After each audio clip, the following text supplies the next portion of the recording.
जय गुरु जी। शुक्राना गुरु जी। अनंतम अनंतम शुक्राना गुरु जी। गुरु जी आज्ञा दीजिए, आज का शिव पुराण अध्याय 3 जो मैं पढ़ने जा रही हूँ उसमें ना कोई रुकावट आए और आपकी सारी ब्लेसिंग्स आप इस शिव पुराण में डाल दीजिए गुरु जी, जिससे सुनकर सबका उद्धार हो और सबका कल्याण हो। गुरु महाराज जिनके आज का पाठ में मेरे मन में पता नहीं क्यों विचार आ रहा है कि आज का पाठ मैं बच्चों की पढ़ाई के लिए कर रही हूँ। तो गुरुजी ने शायद मेरे मन में ये थॉट डाला है। तो गुरु महाराज, मेरी प्यारी संगत, आप सबसे निवेदन है कि आप इस पाठ को सुनिए और इससे अपने जीवन में कल्याण करवाइए गुरुजी से। और गुरुजी हमारे बहुत ही प्यारे हैं, वो सबकी सुनते हैं। हमें कुछ मुश्किल टाइम बीच में देखना पड़ता है, बट वो हमारी परीक्षा है जो वो लेते हैं और वो उसमें क्लियर भी हमें वो खुद ही हमें अच्छे नंबरों से पास करा देते हैं।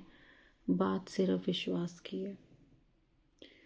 तो गुरु महाराज से आज्ञा लेते हुए इस पाठ को आप सुनिए और हम इस पाठ को अभी शुरू करते हैं। मुझसे अक्षरों के उच्चारण में या शिव पुराण पढ़ते हुए कुछ भी गलती हो जाए तो गुरुजी आप मुझे माफ़ कीजिए। गुरुजी मुझे आज्ञा दीजिए मैं इसे पढूं और जो आपने मुझे एक मीडिएटर बनाया है इससे ये सेवा देकर मैं उसे संपन्न कर सकूं। गुरुजी,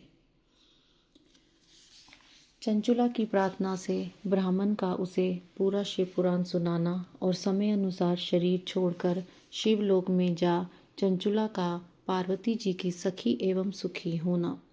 ब्राह्मण बोले, नारी, सौभाग्य की बात है कि भगवान शंकर की कृपा से शिव पुराण की इस वैराग्य युक्त कथा को सुनकर तुम्हें समय पर चेत हो गया है। ब्राह्मण पत्नी, तुम डरो मत, भगवान शिव की शरण में जाओ। शिव की कृपा से सारा पाप तत्काल नष्ट हो जाता है। मैं तुमसे भगवान शिव की कीर्ति कथा से युक्त उस परम वस्तु का वर्णन करूंगा जिससे तुम्हें सदा सुख देने वाली उत्तम गति प्राप्त होगी। शिव की उत्तम कथा सुनने से ही तुम्हारी बुद्धि इस तरह पश्चाताप से युक्त एवं शुद्ध हो गई है। साथ ही तुम्हारे मन में विषयों के प्रति वैराग्य हो गया है। पश्चाताप ही पाप कराने वाले पापियों के लिए सबसे बड़ा प्रायश्चित है। सत्पुरुषों ने सबके लिए पश्चाताप को ही समस्त पापों का शोधक बताया है। पश्चाताप से ही पापों की शुद्धि होती है। जो पश्चाताप करता है वही वास्तव में पापों का प्रायश्चित करता है, क्योंकि सत्पुरुषों ने समस्त पापों की शुद्धि के लिए जैसे प्रायश्चित का उपदेश दिया है वह सब पश्चाताप से संपन्न हो जाता है। जो पुरुष विधि पूर्वक प्रायश्चित करके निर्भय हो जाता है पर अपने कुकर्म के लिए पश्चाताप नहीं करता, उसे प्राय उत्तम गति प्राप्त नहीं होती। परंतु जिसे अपने कुकृत्य पर हार्दिक पश्चाताप होता है वह अवश्य उत्तम गति का भागी होता है, इसमें संशय नहीं है। इस शिव पुराण की कथा सुनने से जैसे चित्त शुद्धि होती है वैसे दूसरे उपायों से नहीं होती। इसमें जैसे दर्पण साफ करने पर निर्मल हो जाता है, उसी प्रकार इस शिव पुराण की कथा से चित्त अत्यंत शुद्ध हो जाता है, इसमें संशय नहीं है। मनुष्यों के शुद्ध चित्त में जगदम्बा पार्वती सहित भगवान शिव विराजमान रहते हैं। इससे वह विशुद्धात्मा पुरुष श्री शाम सदाशिव के पद को प्राप्त होता है। इस उत्तम कथा का श्रवण समस्त मनुष्यों के लिए कल्याण का बीज है। अतः यथोचित अर्थात शास्त्रोक्त मार्ग से इसकी आराधना अथवा सेवा करनी चाहिए। यह भव बंधन रूपी रोग का नाश करने वाली है। भगवान शिव की कथा को सुनकर फिर अपने हृदय में इसका मनन एवं निध्यासन करना चाहिए। इसे पूर्णतः चित्त शुद्धि हो जाती है। चित्त शुद्धि होने से माहेश्वर की भक्ति अपने दोनों पुत्रों ज्ञान और वैराग्य के साथ निश्चय ही प्रकट होती है। तत्पश्चात महेश्वर के अनुग्रह से दिव्य मुक्ति प्राप्त होती है, इसमें संशय नहीं है। जो मुक्ति से वंचित है उसे पशु समझना चाहिए, क्योंकि उसका चित्त माया के बंधन में आसक्त है। वह निश्चय ही संसार बंधन से मुक्त नहीं हो पाता। पश्चातापे पापकृतां पापानां निष्कृतः परः सर्वेषां वर्णितं सध्ये सर्वपापविशोधनम्। पश्चातापेनैव शुद्धिः प्रायश्चित्तं करोति स यथोपदिष्टं सर्दिः सर्वपापविशोधनम्। ब्राह्मण पत्नी, इसलिए तुम विषयों से मन हटा लो और भक्ति भाव से भगवान शंकर की इस परम पावन कथा को सुनो। परमात्मा शंकर की इस कथा को सुनने से तुम्हारे चित्त की शुद्धि होगी और इससे तुम्हें मोक्ष की प्राप्ति हो जाएगी। जो निर्मल चित्त से भगवान शिव के चरणारविंदों का चिंतन करता है, उसकी एक ही जन्म में मुक्ति हो जाती है। यह मैं तुमसे सत्य सत्य कहता हूँ। सूत जी कहते हैं, शौनक, इतना कहकर वे श्रेष्ठ शिव भक्त ब्राह्मण चुप हो गए। उनका हृदय करुणा से आर्द्र हो गया था। वे शुद्ध चित महात्मा भगवान शिव के ध्यान में मग्न हो गए। तदंतर बिंदु की पत्नी चंचुला मन ही मन प्रसन्न हो उठी। ब्राह्मण का उक्त उपदेश सुनकर उसके नेत्रों में आनंद के आंसू छलक आए थे। वह ब्राह्मण पत्नी चंचुला हर्ष भरे हृदय से उन श्रेष्ठ ब्राह्मण के दोनों चरणों में गिर पड़ी और हाथ जोड़कर बोली, मैं कृतार्थ हो गई। तत्पश्चात उठकर वैराग्य युक्त उत्तम बुद्धि वाली वह स्त्री, जो अपने पापों के कारण आतंकित थी, उन महान शिव भक्त ब्राह्मण से हाथ जोड़कर गदगद वाणी में बोली। चंचुला ने कहा, ब्राह्मण, शिव भक्तों में श्रेष्ठ स्वामिन, आप धन्य हैं, परमार्थदर्शी हैं और सदा परोपकार में लगे रहते हैं, इसलिए श्रेष्ठ साधु पुरुषों में प्रशंसा के योग्य हैं। साधु, मैं नरक के समुद्र में गिर रही हूँ, आप मेरा उद्धार कीजिए, उद्धार कीजिए। पौराणिक अर्थ तत्व से संपन्न जिस सुंदर शिव पुराण की कथा को सुनकर मेरे मन में संपूर्ण विषयों से वैराग्य उत्पन्न हो गया, उसी इस शिव पुराण को सुनने के लिए इस समय मेरे मन में बड़ी श्रद्धा हो रही है। सूत जी कहते हैं, ऐसा कहकर हाथ जोड़कर उनका अनुग्रह पाकर चंचुला उस शिव पुराण की कथा को सुनने की इच्छा मन में लिए उन ब्राह्मण देवता की सेवा में तत्पर हो वहां रहने लगी।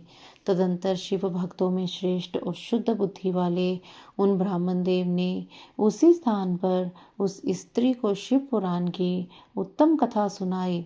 इस प्रकार उस गोकर्ण नामक महाक्षेत्र में उन्हीं श्रेष्ठ ब्राह्मण से उसने शिव पुराण की वह परम उत्तम कथा सुनी, जो भक्ति, ज्ञान और वैराग्य को बढ़ाने वाली तथा मुक्ति देने वाली है। उस परम उत्तम कथा को सुनकर वह ब्राह्मण पत्नी अत्यंत कृतार्थ हो गई। उसका चित्त शीघ्र ही शुद्ध हो गया।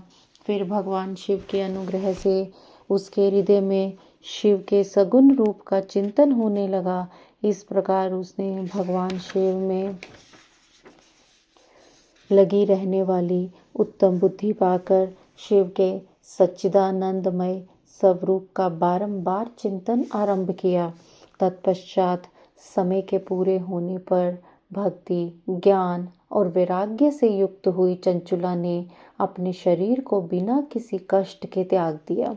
इतने में ही त्रिपुर शत्रु भगवान शिव का भेजा हुआ एक दिव्य विमान द्रुत गति से वहां पहुंचा, जो उनके अपने गणों से संयुक्त और भांति भांति के शोभा साधनों से संपन्न था।